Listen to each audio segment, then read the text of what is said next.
Pachpaoli police ने वाहन चोरी करने वाले गिरोह को पकड़ते हुए 3,30,000 रुपए मूल्य की 5 बाइक बरामद की। 25 नवंबर को फिरियादी भगवंत सिंह गिल की ग्रे कलर की टीवीएस जुपिटर घर के सामने से चोरी हो जाने पर पुलिस ने मामला दर्ज किया था। जांच के दौरान लश्करी बाग क्षेत्र में संदिग्ध रूप से घूम रहे 3 विधि संघर्षग्रस्त किशोरों को हिरासत में लिया गया। पूछताछ में उन्होंने जुपिटर एक्टिवा और पल्सर सहित कई वाहन पाचपावली व जरीपटका क्षेत्र से चोरी करने की बात कबूल की।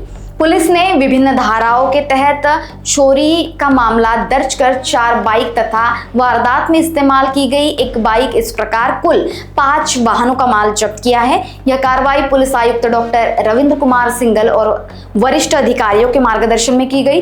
जांच कार्य में बाबूराव राउत एवं उनकी टीम ने महत्वपूर्ण भूमिका निभाई। घटना की पूरी जानकारी डीसीपी राहुल मदने इन्होंने दी है। जे आमचं पथक गस्तीवर असताना त्यांना काही संशयित मुलं मिळाली जे की नाबालिग आहेत आणि त्यांच्याकडनं चौकशी केल्यानंतर हे मिळाले की पैशासाठी हे मोटरसायकल चोरी करतात।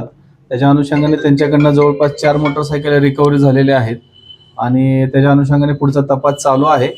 हे कुठेतरी लहान मुलांचं शौक पूर्ण करण्यासाठी व पैशाच्या लालचेपोटी ह्या चोऱ्या केलेल्या आहेत। इतर पोलीस स्टेशनला पण त्या अनुषंगाने काही चोऱ्या केलेल्या आहेत का त्याच्या अनुषंगाने सुद्धा आमचा तपास सुरू आहे। याच्यामध्ये 4 मोटरसायकल मिळाल्या, जवळपास 2 लाखाचा हा मुद्देमाल आहे। काही गुन्ह्यात वापरलेले पण याच्यामध्ये मोटरसायकल आहे।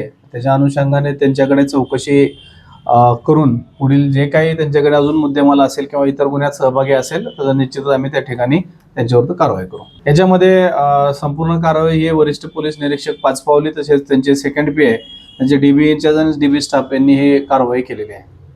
निश्चित याच्यामध्ये ज्या ठिकाणी हे गाडी विकली जातात त्यांना सुद्धा या ठिकाणी आरोपी केलं जाईल, बनवलं जाईल आणि ह्यांच्या त्या मिळणाऱ्या पैशातून हे काय करत होते, कोणत्या प्रकारे यांना नशेपाणी किंवा इतर काही छंद होते का या अनुषंगाने पण आम्ही तपास करत आहोत। सर याच्यामध्ये जे काय प्राथमिकदृष्ट्या आमच्या निदर्शनास आलेले आहे पैशाच्या हवेसापोटी किंवा व्यसनाच्या हवेसापोटी ह्या चोऱ्या केलेल्या आहेत आणि त्यांचे जर बॅकग्राऊंड बघितलं तर कुणाला आई नाहीये, कुणाला वडील नाही किंवा कुणाला पालक नाहीयेत, अशी मुलं आहेत। त्याच्यामुळं या संपूर्ण समाजाची जबाबदारी आहे की अशी जर मुलं आपल्याला दिसत असतील, माहीत असतील की हे गुन्हे करतात, नाबालिग आहेत, त्यांनी कृपया CWC किंवा पोलिसांना कॉन्टॅक्ट करावं। लोकवाहिनी न्यूज के लिए विशाल बंबटवार, नागपुर।